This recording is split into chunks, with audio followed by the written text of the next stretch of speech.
Well, ladies and gentlemen, welcome to this edition of the QCast. It is the 20th of February. And again, when I'm in recording these, sometimes they'll go up a day later because we like to do, put the front end on and just allow the time to transpire to get them uploaded to YouTube and then onto my YouTube channel. By the way, I'd like you to join my YouTube channel because we're going to be sending out updates and getting notifications. One of the things that I don't do that my YouTube team can do is send out notifications when I put out the QCast. Now, with so much happening and so much taking place, I want you to know I'm probably going to try and shoot after this week because I'll be gone filming for our new documentary. But after this week, I'll be trying to put a QCast up. I'm going to try to do it once a day. So barring any unforeseen interruptions, of which I have probably 50 a day, it will be at least every other day. But today I want to talk about something that's in the news and going to become more important. Now, someone said, would you please elaborate on what you said that Mars is going to fill the headlines? One of the things that I've tried to do is give you, those of you who read my website, listen to the appearances on the different radio shows I do, is a heads up of coming headlines. For instance, the cannibalism meme has come into play in a big way again, with even the Smithsonian putting out, let's just say this, their 2 cents worth, and talking about things as gross as what does human flesh taste like.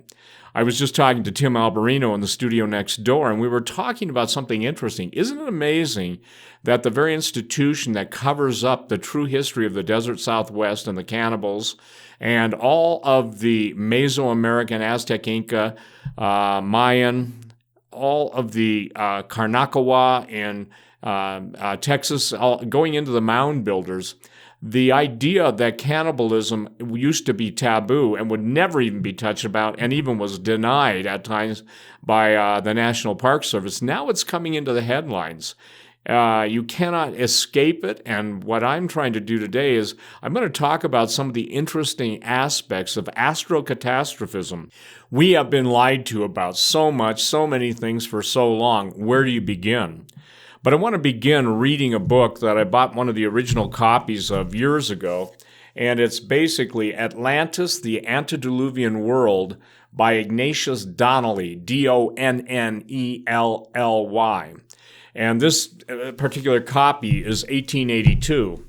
And it's important to understand that even though Plato was the one that recorded the conversation between Socrates and one of the priests of Egypt, he got it from Solon, who was the gentleman who actually was the one that interviewed the priest of Egypt. They have a lot. The priest basically said this: you Greeks don't have any history.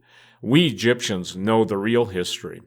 Now, one of the hardest things to talk about is not only true history, but prehistory. And I want to share this with you. I'm going to read it because I don't want to screw it up and paraphrase it.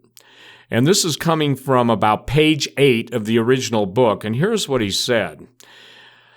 Solon, hearing what was said, what do you mean? Talking about that the Greeks don't know true history. And he said, I mean to say, he replied, that in mind you are all young. There is no old opinion handed down among you by ancient tradition, nor any science which this hoary with head age. In other words, you're getting gray and you don't know what you're doing. And I will tell you the reason of all this. There have been and there will be, again, many destructions of mankind arising out of many causes. I'll say that again. There have been many and there will be, again, many destructions of mankind arising out of many causes. Now, ladies and gentlemen, there is Phaeton. He goes in talking about one of the Greek myths. There is Phaeton, which even you have preserved, that once upon a time, Phaeton, the son of Helios, having yoked the steeds in his father's chariot because he was not able to drive them in the path of his father, burnt up all that was upon the earth and was himself destroyed by a thunderbolt.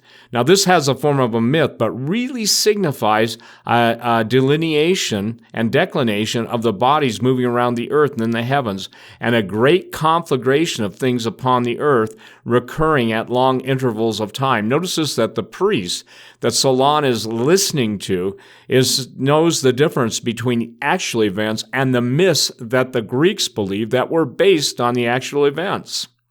And that, by the way, ladies and gentlemen, I go into great detail in my book, True Legends, and also Angel Wars. Angel Wars is a very prominent book.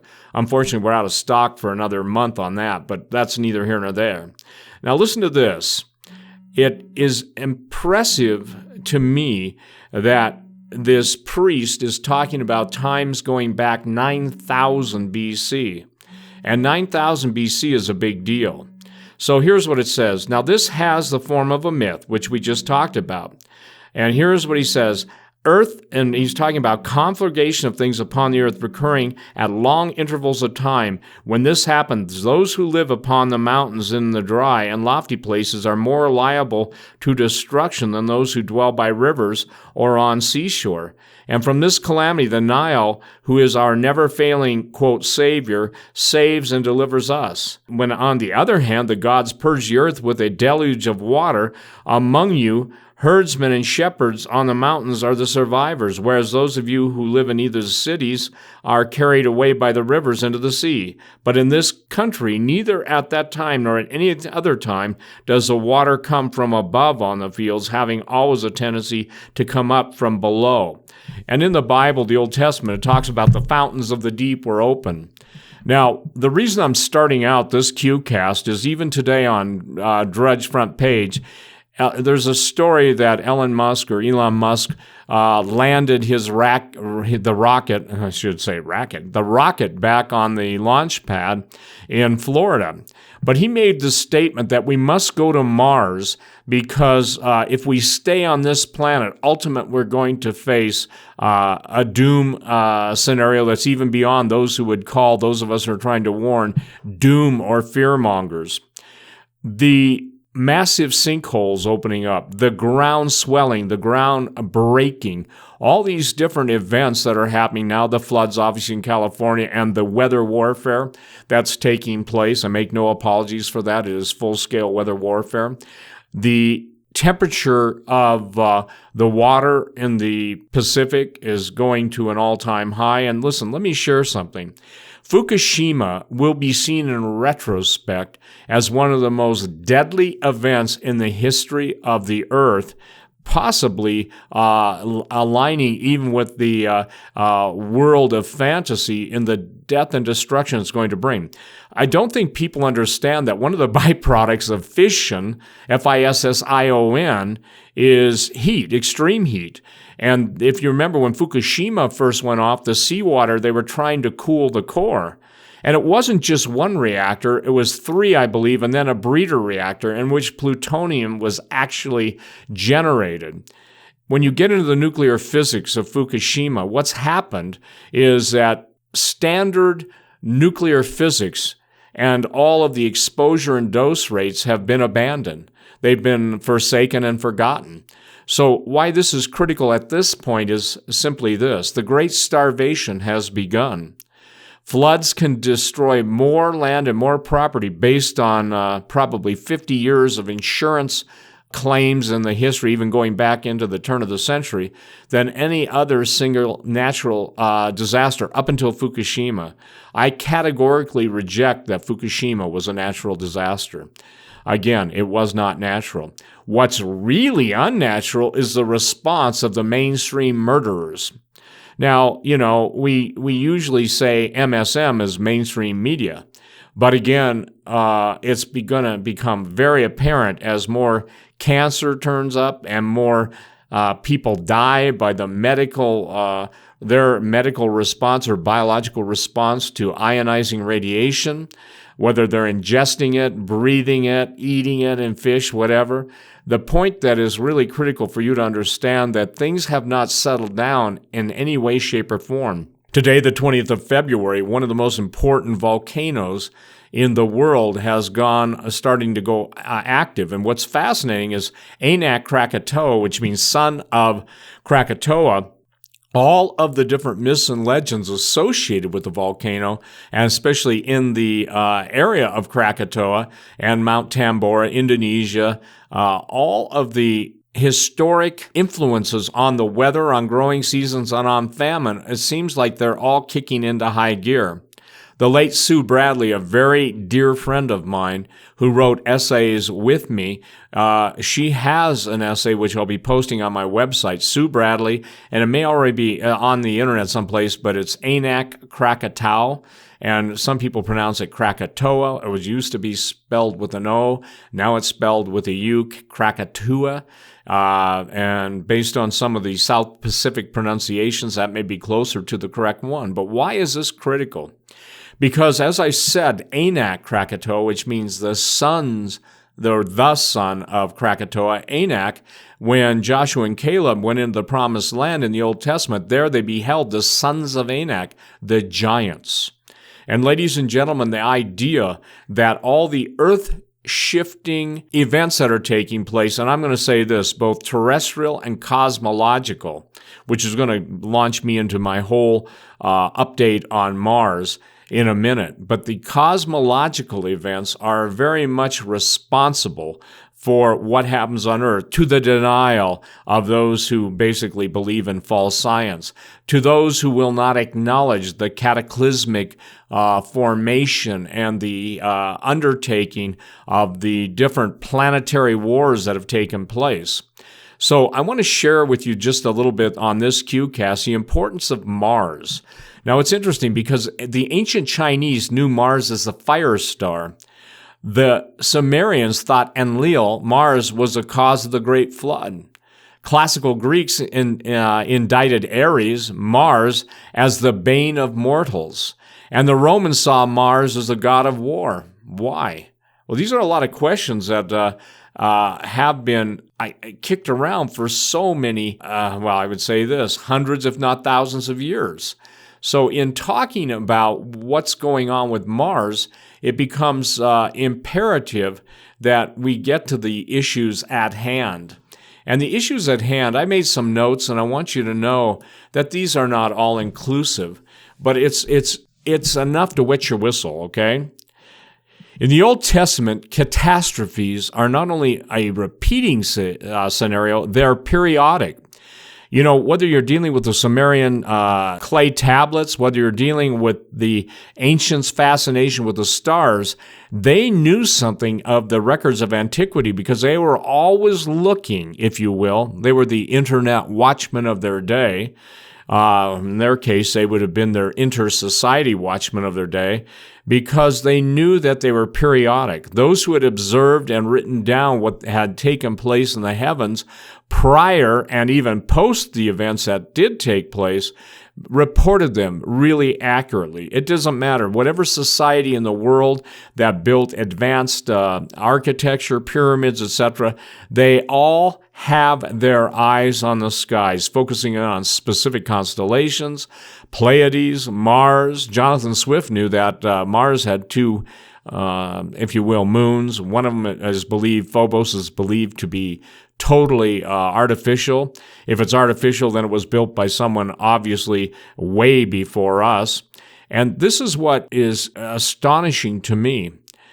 When the catastrophes begin, they were preceded by earthquakes.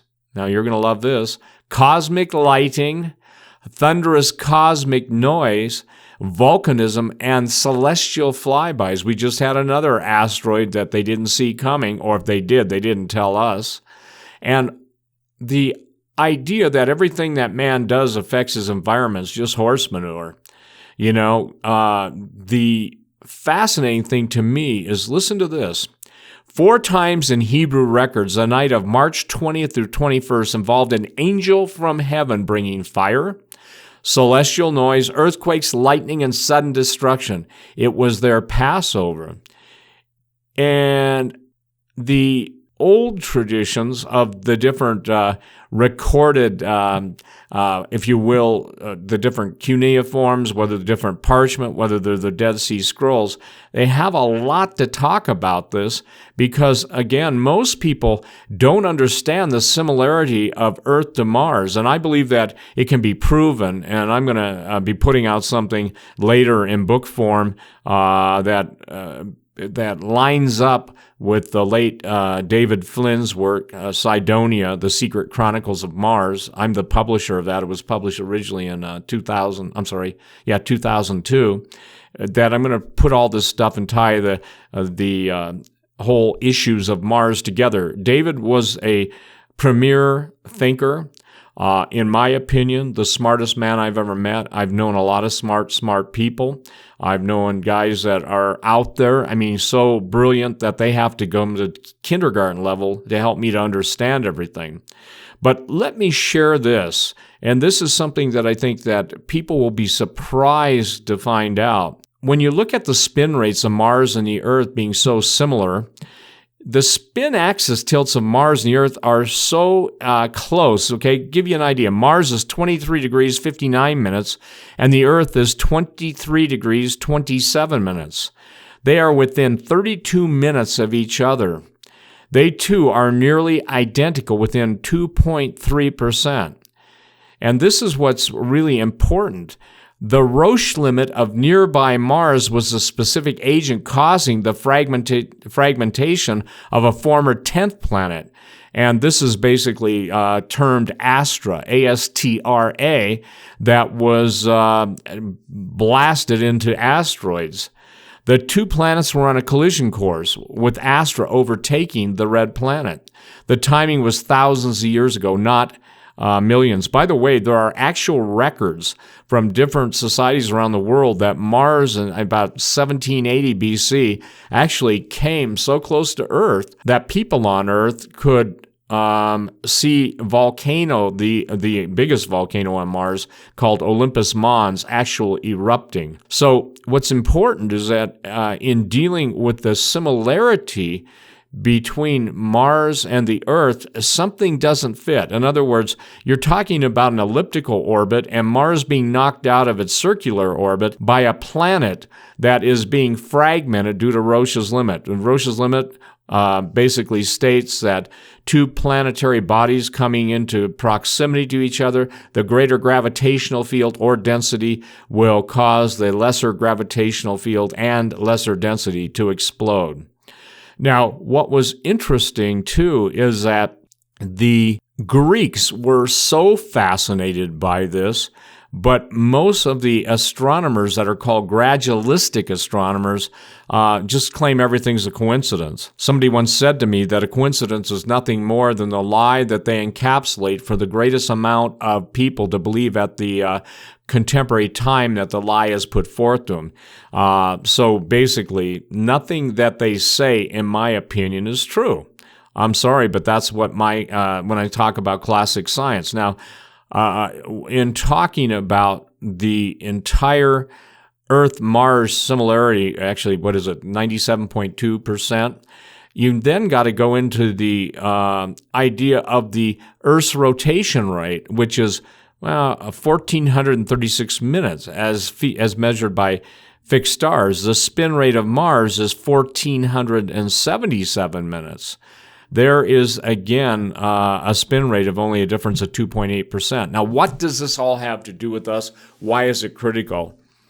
Because in the Antarctic, here we go back to the Antarctic, the scientists have stated, and you can look this up and do a search on your own, but they've stated that they found Martian meteorites in the Antarctic, and they are claiming that Lake Vostok, from the time that before it began to freeze, had 2,500 species of sea life and other strange anomalies. Well, we always hear about the sea life, but the strange anomalies.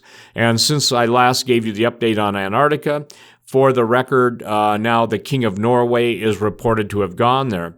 I don't think people get the fact that the aristocracy of the world, both in the West, obviously Europe, Asia, and West Europe and Eastern Europe, all the way to the Orient, they have people that claim that they are the dynastic inherited rulers of those who came from the stars. Egypt was a good example. Now, the work that L.A. Marzulli's been doing on the Paracas skulls, when you look at Egyptians who are in the kinghood, the priesthood, or the queenhood, they all commemorate the Coneheads. I obviously know Saturday Night Live made that very, very prominent, but that was a sign to them of divinity. Now, everybody married everybody, including brothers married sisters, sisters married brothers, fathers sired children by their daughters, you name it. So the bloodlines are sort of hard to track, but in Europe especially, these people declare their, if you would, godhood, and therefore they're in a position to make decisions that affect everyone else's lives. So as we're going into just this immediate update, I want to warn you and take this to heart. The acceleration in the topic of Mars concurrent with Antarctic. Now notice this, Mars did not come back into play in a big way. Oh sure, we've had the Martian Morse code, which I have a lot to say about. The geoglyphs of Tiwanaku, which David Flynn was the first to draw people's attention to the fact that that was a language, that also it's almost like an electronic printed circuit. The Martian landscape and the coordinates on Earth of everything like the pyramid, the Sphinx, the different, if you will, pillars on Mars, and the pillars are on a round planet, not the pillars supposedly holding up a trapezoid. And it's funny, isn't it, that you can get all these pictures, even from Baumgartner, who took the balloon up into pretty close to the stratosphere, and then parachuted down out of it, and you're seeing his GoPro all the way up, and I guess he didn't hear that he should have checked with the internet first to make sure it was circular, because he might have missed the edge of the world and just disappeared forever. Of course, I'm being sarcastic. The idea that all myths, legends, and oral traditions all center around one thing, and that one thing is there were catastrophic events, planets, stars affected the things on Earth. You know, Nibiru, Planet X, Gabriel's Fist, Lucifer's Hammer, all the different names, the 10th planet. I don't think it was a 10th planet because the 10th planet got blasted due to Roche's limit. But all of the different scenarios for Nibiru or Planet X, let's call it Planet X, and to me it should be called Planet Known, not Planet X as in X, you don't know what it is. But do you really think that those in power are going to tell you what's going to happen before it happens? Let's take a good example of this. Do you see kind of a beginning stage of denial? And I pray that Oroville, that the dam holds, the spillway holds. But notice this, that they sure waited a long time to give people a heads up. And now on the news today, it's claiming that they'll have a 15-minute notice. Go in an ultimate panic and see what you can remember when you know you got 15 minutes either to die or to make it out alive with just a shirt on your back. Hopefully they have bug-out bags. But ask yourself this. What happens to some of the most fertile farmland in the entire West Coast that produces fruits, vegetables, nuts, all sorts of industry? They've got dairy industry there, obviously cheeses, milk, yogurt, all the stuff that comes from the Central Valley in California. Ask what happens should that dam collapse. And if you were a very sinister, wicked, evil, demonic entity, no, I'm not just talking about our Congress and those who fit that category, but what would you do if you wanted to get rid of people? You'd starve them to death, a.k.a. Fukushima. You'd initiate earthquakes, and for the record, you can initiate earthquakes and volcanoes. Former Secretary of Defense Cohen is on record as stating the same. Zbigniew Brzezinski, whose daughter is in the news nowadays, he's on record as stating the same. The weather modification, We Own the Weather 2025, the Air Force document.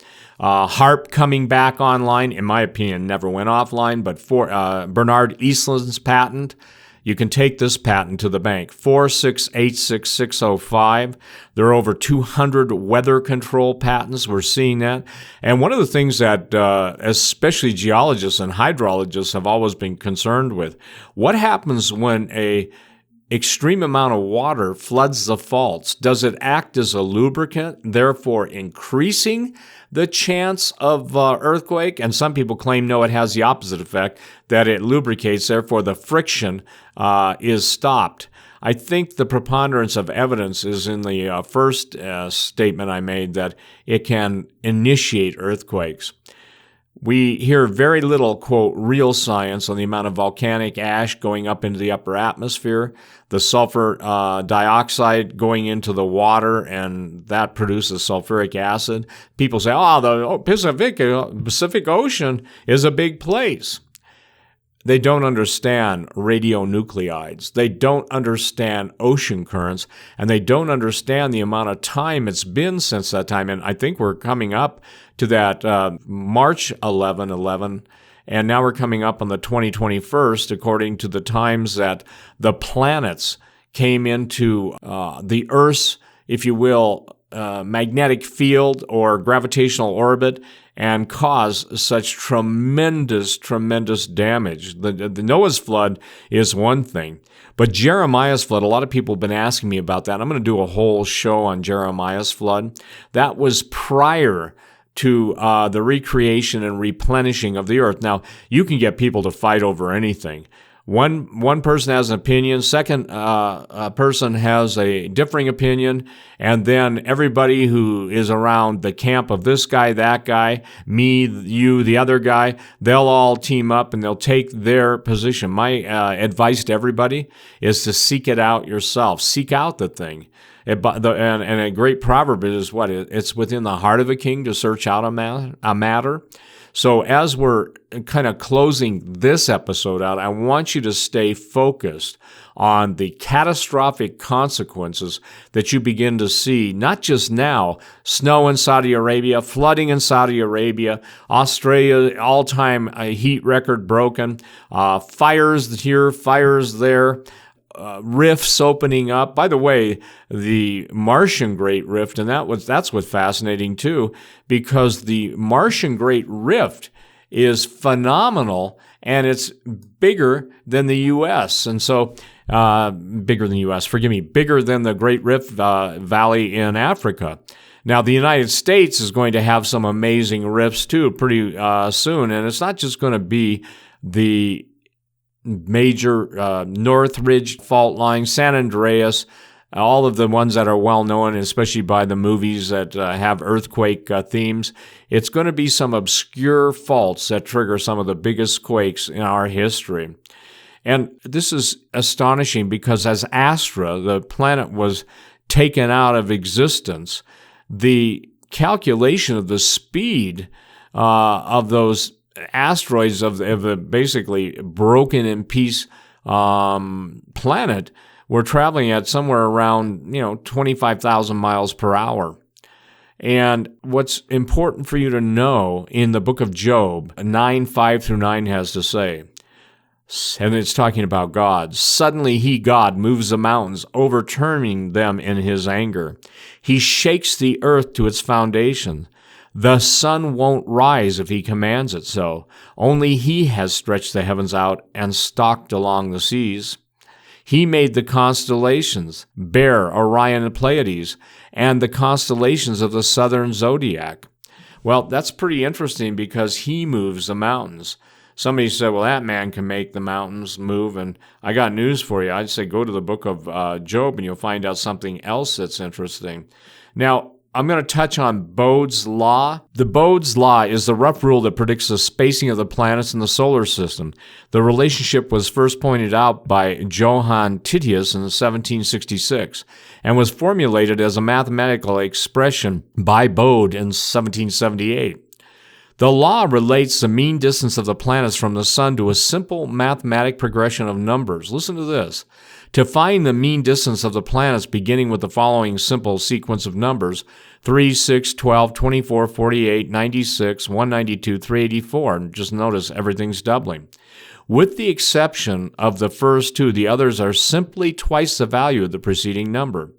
Add 4 to each number. And listen, 4.7, 10, 16, 2.8, 52, 100, 196, 388. Then divide by 10. The resulting sequence is very close to the distribution of the mean distance between the planets from the sun. This is how they can calculate that obviously between Mars and Jupiter, this planet we're calling Astra existed. So when you look at, let's just go this way. Mercury is 0.4, Venus is 0.7, Earth is 1.0, Mars 1.6, 2.8 would have been Astra, Jupiter 5.2, Saturn 10, and Uranus 19.6. And if you look at the actual distance, you're looking at 0.039 or 0.39, 0.72, 1 Earth and is the same on its actual distance as its Bode's law. Mars 1.52, actual distance or AU, astronomical units 1.6 under Bode's. Jupiter is 5.2 on both. Saturn 9.54 against Bode's law 10, Uranus 1919 versus 19.6. So what does this mean? This means some phenomenal design and placing. It also explains why Mars can have the pockmarked judgment, if you will. It's my contention that the fallen angels lived on Mars. It's my contention that the United States, has a base under Mars. It's my contention that Mars is habitable. It's my contention that Mars has been one of the first places when we reverse engineered the 1947 Roswell and other crashes that we went and established a base on. As a matter of fact, I've been told by people that the name of the base is the same as David Flynn's book, Cydonia. So when you look at all this cool stuff and the mathematical distances, and you find out that the Bode's law works for moons around planets too, in the same way that I just defined Bode's law versus astronomical units, you come up with the idea that not only did he who made all this and made it with such mathematical perfection, but by the laws that we understand, especially Roche's limit, that God's the only one I know that can move planets at will, and he's the only one that can protect from straying asteroids or the planet coming in to our celestial sphere. Ladies and gentlemen, I started out this with the book, and I think it's critical, Atlantis, the Antediluvian World. Let me make sure you can see that again. 1882 it was posted, and this is one of the original first copies. It's kind of fallen apart. But I would encourage you that as you see James Cameron, The Search for Atlantis on the National Geographic Channel, as you see the work that we're doing in True Legends, the series, the DVD, and I want you to see the DVD. And the third title of our coming True Legends is True Legends, There Were Giants. I promise you that you will not be able to escape the fact that not only they're here now, as we've laid out, L.A. Marzulli, myself, the pilot, Tim, but when you see what is going on in Sardinia, when you see that even the Nuragi and the Nuragi culture was beyond the Pillars of Hercules, if you take that meaning the Gibraltar area, and out into the Cadiz, Spain, and the bays off of the southeastern coast of Spain, you'll understand something, that the residue and the remnants of this catastrophic judgment on Atlantis is soon to break forward. So watch for that. It will start to take hold of the headlines. How do I know this? Because I believe by the grace of God, it's going according to the script of when the knowledge brokers have decided to break this little by little to people. All of a sudden, they're going to keep us occupied, and then we're not going to really, I would say, truly be able to cognitively assess the danger that this planet is in. Because it's also amazing to me that when nations and former empires go into the realm of genetic manipulation, that it goes without saying that judgment of Almighty God falls. Now, people that don't believe in God, you can not believe in God, But I will tell you this, it's astonishing that at the exact same time that Sodom and Gomorrah, that Abraham fled historically, that they get destroyed. And the critics you say, that's just a bunch of those crazy Bible believers. But those crazy Bible believers knew one thing, that they knew that God had stated that he would spare it if you could even find but 10 righteous people. Abraham, the great intercessor, and they couldn't find 10 righteous people. The parallels to our time right now, animal, human, genetic manipulation. Today, the Chinese have just announced, it was on the front of Matt Drudge, I go there obviously to see the themes that are being presented.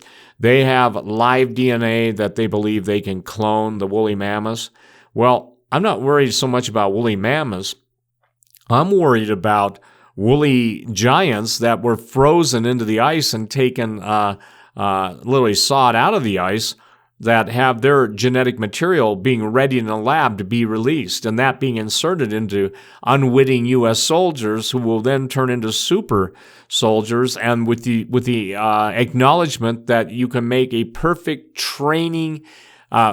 trained killing machine that has no conscience or no morality. Add on the if you will, the push for cannibalism. Even some of the robots have been stated that they can run on human cadavers. They'll have an internal furnace and they'll generate power out of that. But I'm more concerned about the giants to basically fill in ancient history. When those things come back, everybody looks good. That's less than them in size, and it won't be M&Ms for whatever that stands for. It'll be P&P, people and persons, that are on the menu. Well, thank you, ladies and gentlemen. This is the QCast. It's February 20th, 2017.